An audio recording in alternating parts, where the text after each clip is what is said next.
Presten atención porque hoy estrenamos nueva sección en Para Todos Lados. Ya nadie duda, ¿no?, de la importancia de la comunicación en las relaciones humanas, pero nosotros nos queremos centrar básicamente en la comunicación no verbal, en el lenguaje no verbal. Cómo nos miramos, qué significa el movimiento de manos y brazos, cómo nos expresamos con los gestos. Dicen los expertos que muchas veces acabamos diciendo más cosas sin hablar que cuando hablamos, y que con los gestos, la mirada, con las expresiones solemos decir más verdades que cuando hablamos. Pues bien, para hablar de todo esto tenemos la fortuna de contar con nosotros con Teresa Baró, es consultora profesional, experta en comunicación personal. Muy buenas tardes, Teresa, bienvenida. Buenas tardes, gracias. Un placer abrir esta sección contigo. Bueno, ¿es verdad que decimos más cosas cuando no hablamos que cuando lo hacemos? Sí, incluso más sinceramente. Se dice que se puede mentir con las palabras, pero es mucho más difícil mentir con el gesto. Los gestos acompañan, complementan, matizan el mensaje de las palabras. Incluso a veces lo contradicen. Bueno, o sea que es verdad que entonces un gesto, una mirada, no sé, transmite más sentimiento que la palabra. Pues sí, porque a través de la palabra podemos transmitir contenidos, incluso datos, información, conocimientos, pero con el gesto transmitimos actitudes, emociones, sentimientos que son mucho más difíciles de transmitir con las palabras. ¿Somos conscientes de eso o no? No mucho, no mucho. Sobre todo porque no nos han enseñado esta gramática del lenguaje no verbal. En la escuela nos enseñan la gramática del lenguaje verbal, de las palabras, cómo se ordenan, cuál es la forma correcta, cómo argumentar, cómo construir un discurso, y en cambio no se nos enseña la forma de transmitir a través del lenguaje corporal. De todas formas, Teresa, hoy querías concretarnos lo de la proximia. Cuéntanos.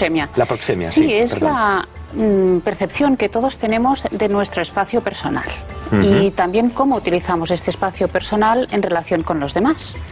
Por ejemplo, ahora tú y yo estamos en una distancia de dos personas conocidas, pero en un ámbito profesional. En cambio, si me voy acercando... ¿Nos acercamos? Sí, es un poco ya más íntimo, ¿verdad? Sí. Y los espectadores seguro que lo encuentran un poco raro. Lo encuentran raro, claro, ¿no? A lo mejor, claro. O sea que para entendernos, es decir, nosotros nos sentimos como propietarios de este espacio. Tenemos una especie de burbuja invisible a nuestro alrededor, que es lo que marca las relaciones con los demás. Entonces, en función del tipo de relación que tengamos, esta burbuja es más reducida o más amplia. Entonces, con desconocidos esta burbuja es más amplia, entonces mantenemos unas distancias. Si yo quiero acercarme, pues entonces la burbuja se va reduciendo, pero claro, si yo entro en tu burbuja o me acerco demasiado, ¿qué pasa? ¿No te sientes invadido? Invadido, muchas veces a lo mejor te sientes un poco violento. Claro que sí, porque puede ser una agresión si tú no percibes esto de forma positiva. Claro, de todas formas, Teresa, hay mucha gente que a la hora de hablar toca mucho, si me permites, toca mucho y tal. Yo no sé cómo hay que entenderlo esto o cómo se lo puede tomar la otra persona. Pues el tacto puede ser muy positivo y puede generar simpatía y una buena relación de calidez, pero si la otra persona, la que recibe, no lo entiende de esta manera, puede generar rechazo, y tenemos que ser muy cuidadosos con el tacto, porque además es un tema que depende de las culturas, incluso de las familias y del propio individuo. Bueno, o sea que, pero claro, ¿dónde está el límite? ¿Cuándo sabemos que, oye, inconscientemente tú coges el brazo, el hombro y bueno, supongo que lo notaremos en la mirada de la otra persona, ¿no? Sí, si somos observadores veremos cómo se tira un poco para atrás o empieza a ponerse más serio porque no quiere invitarte a que vuelvas a tocarle. Bueno, claro. Es que esto muchas veces de las distancias, hay que esperar a que te lo marque la otra persona. Tenemos que ser observadores, sobre todo, ver cómo reaccionan los demás y cómo se comportan, y en función de esto nosotros adaptarnos. Pero fíjate que el tema de la distancia en nuestra cultura, en la cultura occidental y sobre todo mediterránea, tiene unas pautas muy fáciles. La forma para tratar a un desconocido, por ejemplo, es la extensión del brazo. Eso es un desconocido. Un desconocido o una relación, por ejemplo, en una tienda, con el dependiente o con un profesional. En cambio, si estamos a esta distancia, a la distancia del codo, ya estamos en una relación íntima. Claro, más cercana, más de más familia familiar. o de pareja o de un amigo. Pero de todas formas, Teresa, muchas veces subimos al autobús, al metro, entonces vamos pegados, a simular ¿verdad? un poco, estamos muy pegados, no hay sitio, es inevitable tocarse. Inevitable. ¿Qué pasa aquí? Claro. Sí, eso lo sabemos los que vivimos en ciudades. Con los que cogemos el transporte público Sí, lo señor. sabemos, somos conscientes. Bueno, pero fíjate que hay una forma de compensar todo esto automáticamente, que es a través de la posición. No nos vamos a quedar de frente, ¿verdad? Así Claro, pegados. quedas un poco, sí. Y nos ponemos de lado o apartamos la mirada, que es otra forma de compensar esta intimidad que no queremos, porque no es una intimidad deseada. Entonces, si apartamos la mirada, es como decir, bueno, yo no tengo más remedio que estar así, pegado a tu cuerpo, pero no quiero tener nada contigo. Claro, claro, o sea, son esas situaciones violentas que muchas veces se producen y hay que llevarlas de la mejor manera posible. Claro, porque tenemos que ser educados también, ¿verdad? Claro, Y claro. no hay más remedio.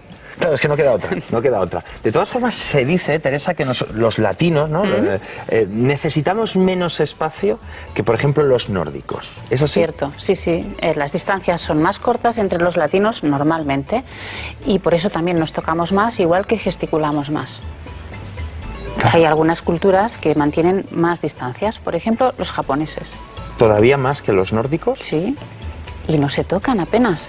Su forma de saludar no es con apretón de manos, sino que te hacen una reverencia. Pero yo creo que de todas formas, en esto de la comunicación no verbal, el tocarse creo que es fundamental. Yo no sé si, claro, lo comento yo desde el punto de vista latino o soy una persona que me gusta mucho apretar, ¿no? A lo mejor es un defecto, no lo sé. Teresa. Si es en el momento oportuno y en la situación que lo requiere, sí. Por ejemplo, cuando queremos consolar a alguien, lo tocamos, incluso lo abrazamos. Cuando queremos darle ánimos también. Yo te puedo dar una palmadita o quiero felicitarte. Hay situaciones en que el tacto da transmite unas emociones positivas y puede ayudar a la relación. En cambio, cuando yo te estoy tocando para mantener bueno, claro. tu atención, te estoy hablando y te voy tocando, Claro. ¿verdad? Que molesta más. Ya es Y tú un te vas incordio. apartando. Claro, sí. más que Exactamente. darte calor, lo que te estoy dando es Sí, sí. la barrila, ¿no? Si me permite Claro, la ya es expresión. para llamarte la atención constantemente y eso sí es desagradable. Pero siempre se ha hablado, por ejemplo, Teresa, con los niños, la importancia de abrazarles, de tocarles, Eso de que sí. sienten ese calor familiar. Claro, transmitir cariño, pero aquí ya estamos en otra dimensión, ya no estamos en el ámbito social, sino que estamos en familia, en la intimidad.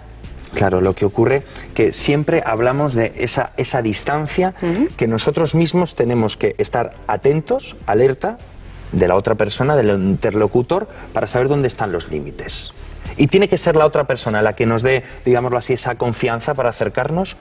Sí, si tú te acercas demasiado a alguien y ves que retira un poco el paso, pues entonces ya sabes que esta persona no desea que invadas su espacio personal. Es complicado, ¿eh?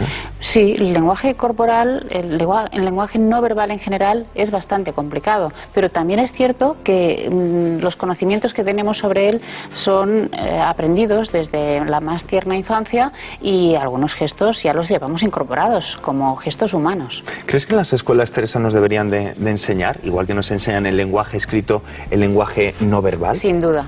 Sin duda, seríamos mucho más conscientes de nuestra comunicación y podríamos planificarla un poco más y obtener mejores resultados. Especialmente pues en situaciones profesionales a veces nos encantaría poder controlar más todo este lenguaje y conseguir este trabajo o hablar bien en público o estar bien aquí en la tele, por ejemplo. Claro, porque muchas veces la comunicación no verbal implica silencios, pausas, tensiones, incluso en el campo de la seducción, porque muchas veces se mezcla ahí, ¿no? Claro que sí, el buen seductor domina el lenguaje no verbal, claro que sí. El buen seductor. Uy, pues esto lo vamos a dejar otro aquí. programa. Si te parece, sí. Teresa, lo dejamos para la semana que viene. Hablaremos de comunicación no verbal, pero... Si quieres hablar de seducción, vamos allá, podemos dar algunas pautas. ¿Daremos pautas, Teresa? Lo dejamos aquí. El buen seductor maneja los tiempos y los silencios. Bueno, pues muchas gracias, Teresa. Muchas gracias. Un verdadero placer. Bueno, y nosotros...